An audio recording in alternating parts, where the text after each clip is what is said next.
여러분은 안식하면 떠오르는 이미지가 무엇입니까? 하나님께서 세상을 창조하셨습니다.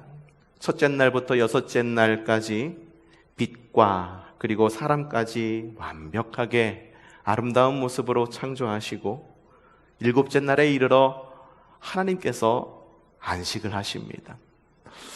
전지전능하신 하나님께서 안식이라고 하는 것은 필요도 없을 것 같은 그 하나님께서 안식을 하셨습니다. 쉬셨습니다. 그래서 우리도 쉽니다. 안식일 하면 떠오르는 것이, 가장 먼저 떠오르는 것이 바로 쉼입니다.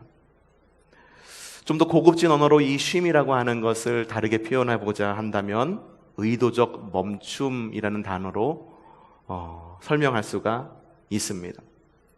우리는 우리의 삶의 분주함을 의도적인 멈춤으로 지난 삶을 돌아봅니다. 그렇기 때문에 삶을 돌아보고 재정비하기 위해서 잘 멈추는 것이 굉장히 중요합니다. 자동차가 잘 달릴 수 있는 이유가 뭘까요? 그거는요, 잘 멈출 수 있기 때문입니다. 누군가가 자동차를 막 운전합니다. 나는 막 스피드 내는 걸 너무너무 좋아해. 그래서 공도에서 아무도 없는 곳에서, 카메라도 없는 곳에서 어떤 분들은 막 160, 180까지 놓고 막 달리는 것을 불법이죠? 볼 수가 있습니다. 어떻게 이렇게 달릴 수가 있을까요?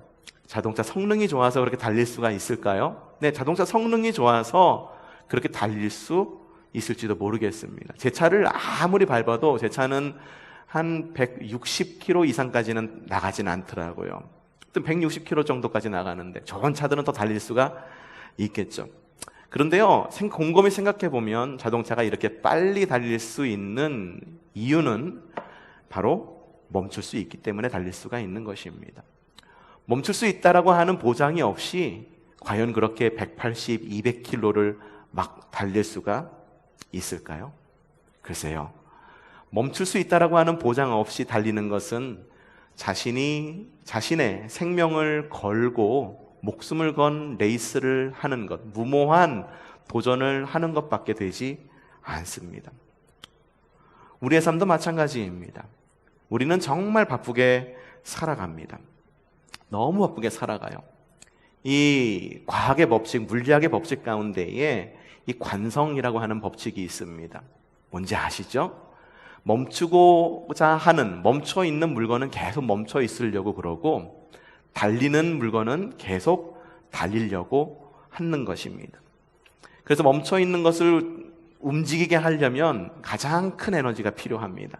막 자동차가 달릴 때보다 멈춰있는 자동차를 달리기 시작했을 때 에너지, 기름을 제일 많이 먹습니다. 그리고 또한 이 자동차가 막 달릴 때 갑자기 브레이크를 잡는다고 그래서 차가 갑자기 멈춰지는 것도 아닙니다. 자동차가 막 달리고 있는데 갑자기 차가 딱 멈추면 어떻게 됩니까? 몸이 이렇게 앞으로 쏠리는 것을 경험해 볼 수가 있었어요. 이걸 관성이라고 이야기합니다. 과학의 원리도 말해주고 있어요. 빠르게 달리면 빠르게 달릴수록 멈추는 것이 어렵다.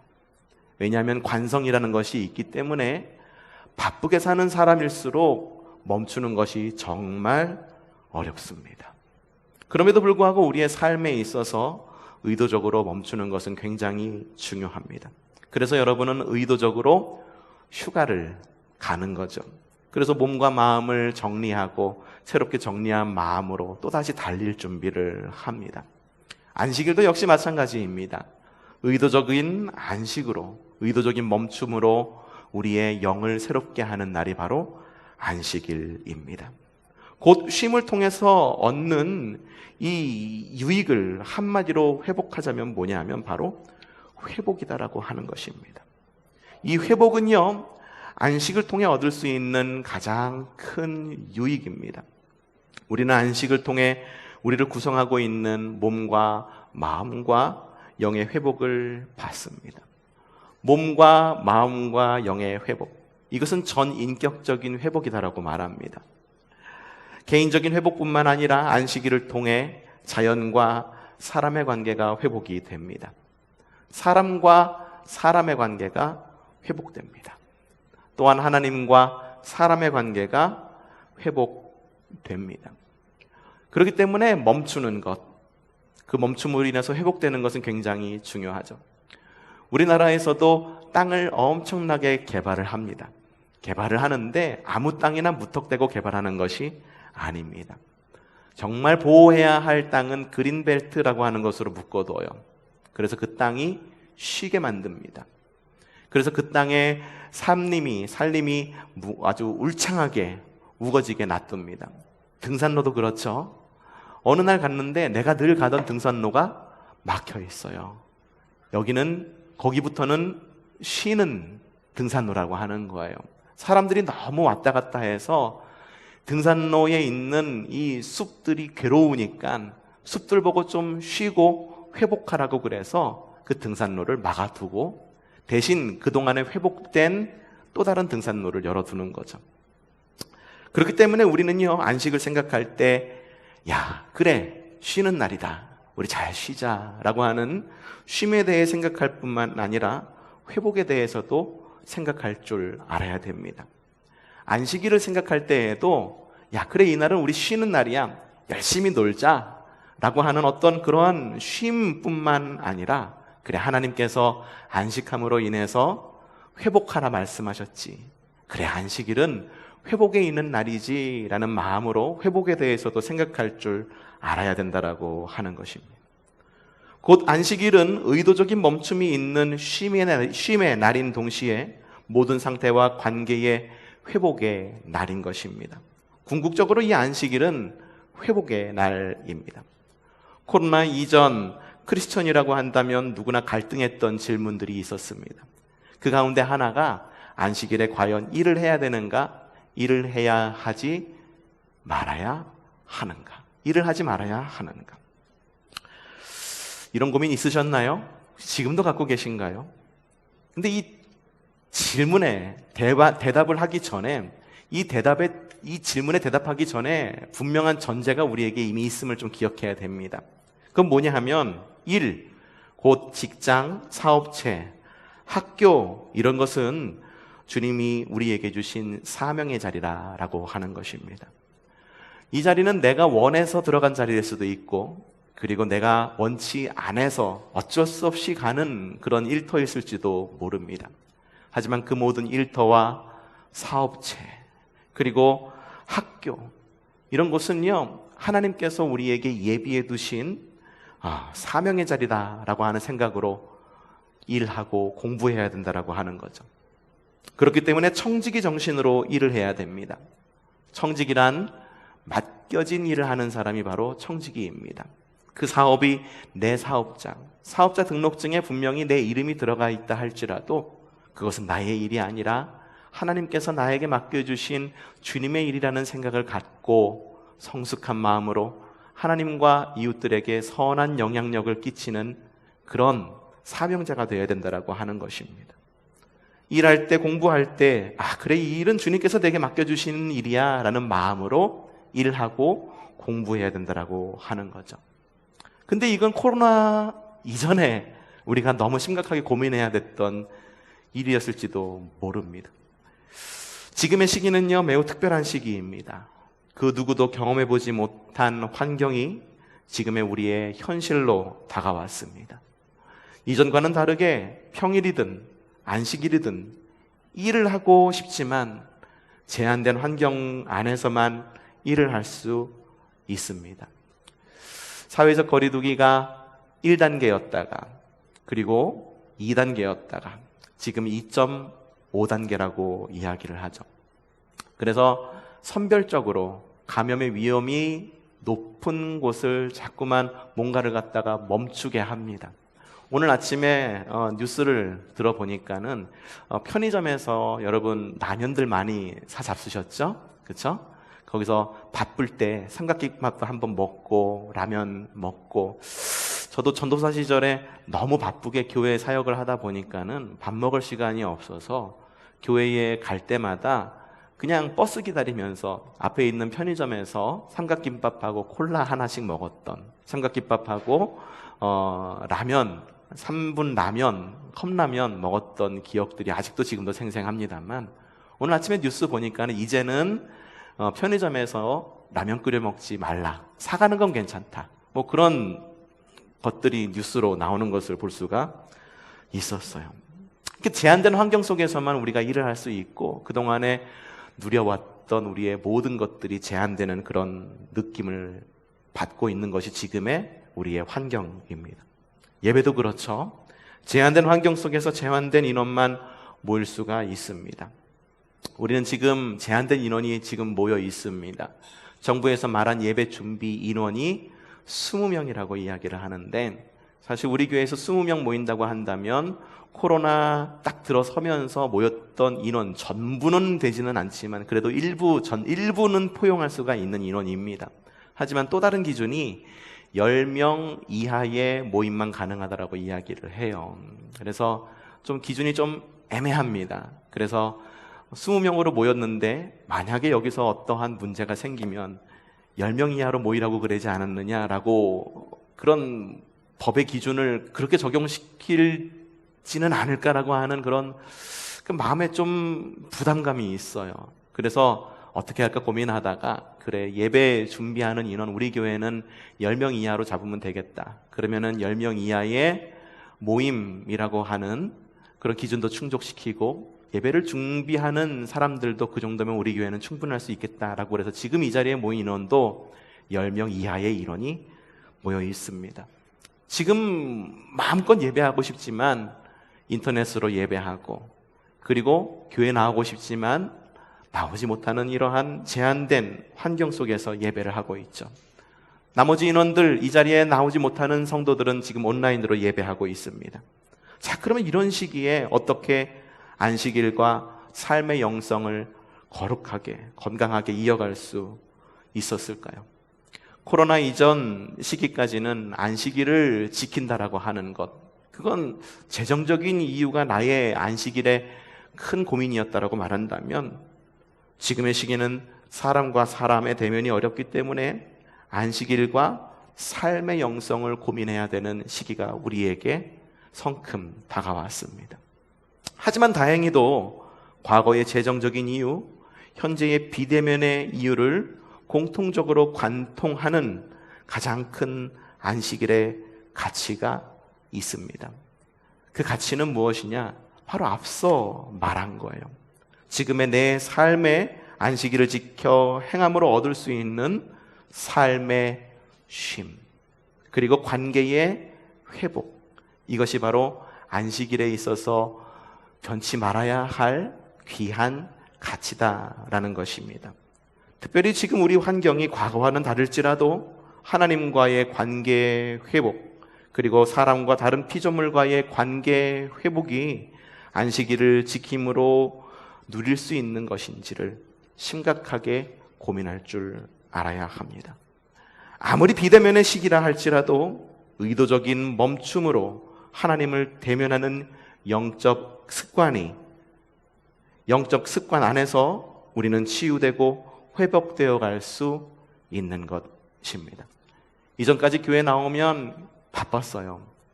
이것도 해야 되고 저것도 해야 되고. 그래서 교회 나와서 상처를 받으시는 분들이 굉장히 많았습니다. 생각보다 많았어요. 교회라고 하는 것이 회복되어져야 되는 곳, 위로를 주는 곳이 되어야 되는데, 교회 나오면은 좀 상처받으시는 분들이 종종 있었어요.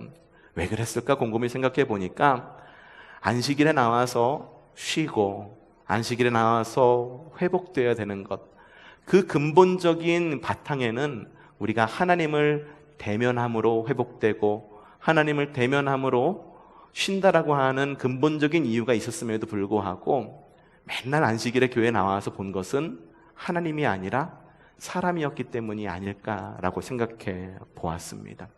그러니 지금 이 시기, 사람과 사람의 대면이 멈춰버린 이 시기에 가장 우리에게 좋은 유익이 뭐냐 하면, 사람과 사람을 대면할 수 없으니 이제는 그동안에 우리가 하지 못하고 있었던 우리가 하나님을 대면하는 것, 그것을 훈련할 수 있는 가장 좋은 시기다라고 자신 있게 말할 수 있는 것입니다.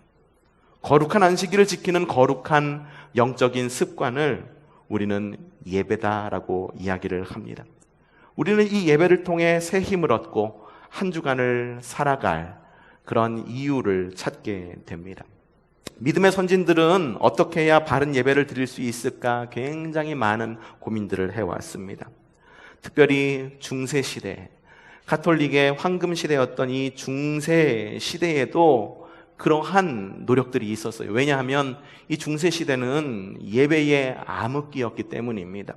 가톨릭 예배라고 하는 것이 중세시대에는 지금이야 우리나라에서는 우리말로 하고 영어권에서는 영어로 하고 일본에서는 일본말로 하고 그러지만 가톨릭 시대, 가톨릭이 예배를 주관했던 그 중세 시대에는 모든 예배가 라틴어로 진행이 되어 있습니다.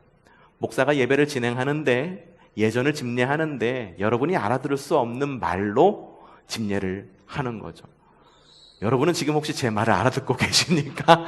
알아듣지 못하면은 중세시대나 크게 다를 것이 없는 건데 라틴어로 예배를 집례했어요. 그러다 보니 성도들은 전혀 알아들을 수 없게 되죠. 더불어서 가톨릭이 타락을 하게 됩니다. 예배 중심을 잃게 되고 그냥 정치와 결탁해가지고 모든 교회들이 면죄부를 발행하고 뭐 그런 시대가 중세 시대였었어요. 이 시기에 이러면 안 된다. 어떻게든 우리의 예배가 회복이 되고 어떻게든 교회 중심 어떤 교회라고 그 당시 교회라고 하는 것은 교황을 뜻했으니까요. 교황 중심의 우리의 어떤 신앙을 좀 돌이켜서 하나님의 말씀 중심의 신앙으로 돌이키자라고 일어난 것이 바로 종교개혁입니다. 이 종교개혁의 모토는 오직 말씀으로라고 하는 모토를 가지고 있습니다. 이후부터 회중들이 알아들을 수 있는 말씀 중심의 예배로 전환이 되게 됩니다. 그렇게 되니 사람들의 삶이 변화가 됩니다.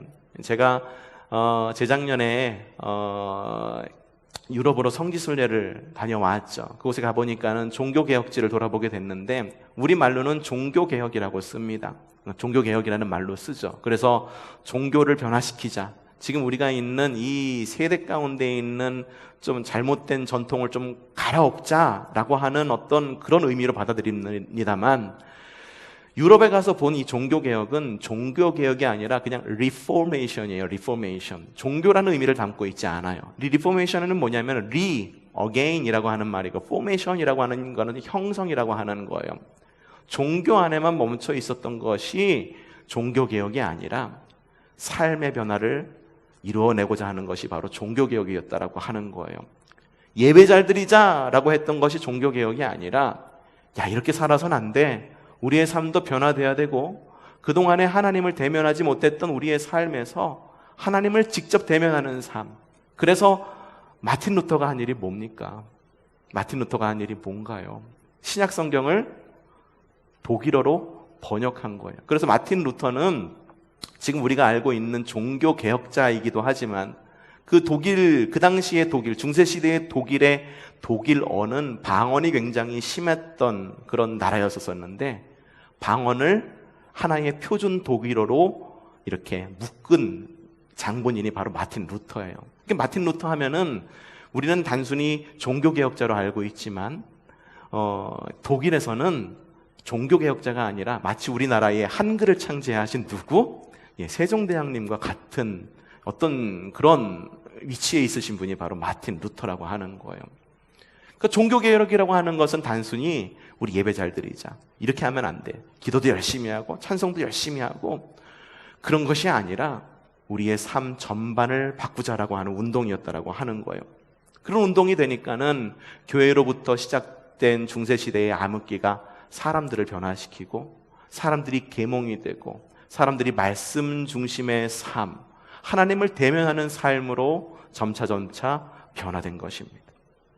이러한 변화, 말씀 중심의 예배, 말씀 중심의 삶이라고 하는 이러한 전통은요, 1900년대로 넘어오면서 부흥회와 사경회, 성경 공부 이런 모습들을 통해서 개신교의 엄청난 부흥을 우리에게 가져왔습니다. 그래서 한동안 부흥회 엄청나게 해서 옛날에 부흥회는 2박 3일 부흥회가 아니었었어요. 5박 6일 부흥회, 6박 7일 부흥회. 그래가지고 아침, 점심, 저녁. 그래가지고 부흥회 연다고 그러면은 온 동네 사람들이, 옆 동네에 있었던 사람들도 자기가 먹을 쌀 가져오고 가마솥 짊어지고 오고 달구지 타고 와가지고서 밥 지어 먹으면서 했던 것이 부흥회였었습니다. 사경회는 뭡니까? 사경회. 성경 공부하자는 거잖아요. 성경 공부하면서 주님 말씀을 조금 더 잘 알아가자라는 거였었죠. 이러한 움직임을 통해서 개신교가 엄청나게 큰 부흥을 이루게 됩니다. 하지만 또다시 이 개신교의 중세시대와 같은 예배 불통의 시대가 도래하고 맙니다. 왜냐하면 분명히 종교개혁자들이 외쳤던 것은 말씀 중심으로 돌아가자라고 했던 건데, 이 말씀 중심이라고 하는 말이 오해가 되어서 설교 중심의 삶으로 돌아가 버리게 된 거예요. 설교가 예배의 중심이 되어버렸습니다. 설교가 곧 하나님의 말씀이 되어버린 거예요. 예배에 많은 요소들이 있는데 다른 요소들 다 안 해도 설교 시간에만 오면은 우리의 예배가 완성되는 것으로 생각되었습니다. 성도의 능동적인 신앙은 모두 사라져버렸어요. 그냥 설교 듣고 은혜 받는 것이 신앙생활의 전부라 여겨졌습니다. 그러다 보니까 교회 안에서의 신앙생활이 교회 밖으로의 생활신앙으로 이어지지 못했던 거죠. 교회 안에서는 열심히 성경 공부하고 열심히 주님 말씀 읽었지만 우리의 삶으로 이어지지는 못했다라고 하는 거죠. 종교개혁자들이 그렇게 외쳤던 말씀 중심의 예배란 무엇일까요? 그것은 바로 말씀이 성육신하는 예배가 바로 말씀 중심의 예배입니다. 성육신하신 주님을 대면하는 예배가 바로 말씀 중심의 예배입니다. 목사 중심의 예배, 성도 중심의 예배가 아니라 예수님 중심의 예배가 바로 말씀 중심의 예배다라고 하는 것입니다. 과거 종교개혁의 엔진, 성도들이 생명의 말씀을 읽기 시작했을 때 교회와 사회가 변화되기 시작했습니다. 그리고 성도들이 생명의 말씀을 읽기 시작했을 때 균형 잡힌 예배를 드릴 수 있게 되었습니다. 설교만 중요한 것이었나요? 아닙니다. 종교개혁 시기에는요, 굉장히 많은 찬송가들이 작곡이 되고 성도들에게 불려졌습니다. 설교만 중요했던 것이 아니에요. 신부들의 강론만 중요했던 것이 아니라, 목사들의 설교만 중요했던 것이 아니라 예배 시간에 있었던 그 모든 것이 다 중요했던 거예요. 찬송도 새롭게 쓰여지고 성도들의 삶의 고백들이 설교 안에서뿐만 아니라 찬송 안에서 고백되어지고 기도 안에서 고백되어지고 삶 안에서 고백되어지는 그 모든 부분, 예배의 모든 부분뿐만 아니라 삶의 모든 부분, 그 모든 부분이 은혜의 통로가 되었다라고 하는 거예요. 지금의 시대는 비대면의 시기입니다. 현재 안식일의 정신을 살릴 수 있는 유일한 길이 있습니다. 그것은 우리에게 쉼을 주는 것이 바로 말씀이신 주님이시라는 것을 아는 것이고요. 그리고 우리를 회복시키는 것이 바로 말씀이신 주님이심을 아는 것입니다. 성육신하신 말씀은 성도들을 거룩한 산 제물의 삶으로 변화시킵니다. 생명의 말씀이신 주님의 말씀은, 그 주님의 말씀을 우리가 대면할 때 우리의 삶은 하나님의 얼굴을 대면하여 세상을 변화시키는 성도로 변화된다라고 하는 것입니다. 하지만 우리의 예배가 설교 중심의 예배가 되다 보니 설교하는 목사가 우상이 되어버리고 말았습니다. 목사가 유명해지면 교회가 부흥합니다. 목사가 유명해지면 각종 정치 세력들이 어떻게 하면은 좀 해볼까라는 마음으로 자꾸 대시를 하고 끌어들이려고 합니다. 목사가 유명해지니 교회 안에서의 건강한 사역과 건강한 목회는 사라지고 정치 목회만 남아있게 됩니다.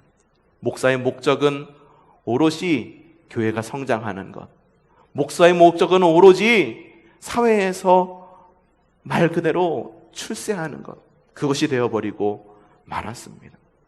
성도들은 어땠습니까? 설교만 들으면 모든 것이 되는 줄로 알았습니다. 말씀 중심이 아닌 설교 중심이 되니 예배 시간에 나오는 것도 설교만 들으면 다 드리는 줄로만 알았습니다. 매일 지각합니다. 그리고 주일을 빼먹기가 일쑤입니다.